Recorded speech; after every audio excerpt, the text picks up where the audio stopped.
Hi there. I'm Alex Jump from Evolution Accelerator, and I'd like to talk to you today about the concept of vesting schedules. Vesting schedules are something that come into play when you're using equity to compensate performers as a way of getting the right talent on your team and getting your vision executed at your startup. One of the common errors that we'll see at Evolution is for founders or co-founders to go ahead and issue themselves the stock to which they're entitled based on their founders agreement. So, for example, the group might agree that the COO is going to be granted 1 million shares for his or her role in the company.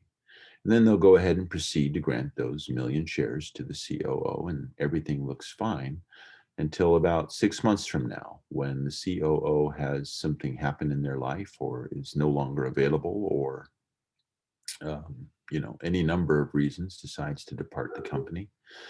And those million shares have been fully allocated and issued and can no longer be retrieved. Those shares are no longer in the company treasury because they were given to that COO in this example up front. That creates real problems for the company, creates big problems for the company. And the way that people typically solve that problem is through something called a vesting schedule. And a vesting schedule basically starts with the idea that you're going to earn your shares over time. So in the example that we just talked about, the COO, instead of being issued all the shares up front, should have been issued the shares with a vesting schedule, typically through something called a restricted stock agreement. But that vesting schedule will usually be like 4 years long, and there will be something called a cliff for the first year. And so what that means is that in this example, the COO should be earning 250,000 shares each year for 4 years, and they shouldn't earn their first year's shares until they complete their first year. So even though the shares may actually vest monthly, by using a cliff, none of the shares will be available to the COO until the 13th month.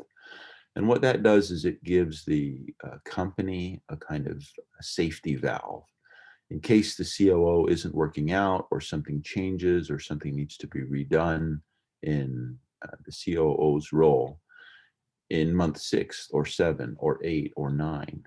Then those shares are not already gone. The million shares are not already gone. And as a matter of fact, even the 250,000 shares in the vesting schedule for year one are not gone. They're still in the company treasury, and they can still be adjusted, and the situation can be changed for the company's benefit if necessary. I know that can be a little bit confusing. We'll talk about it more in some of our webinars that we offer, and we hope to see you there. Thanks very much.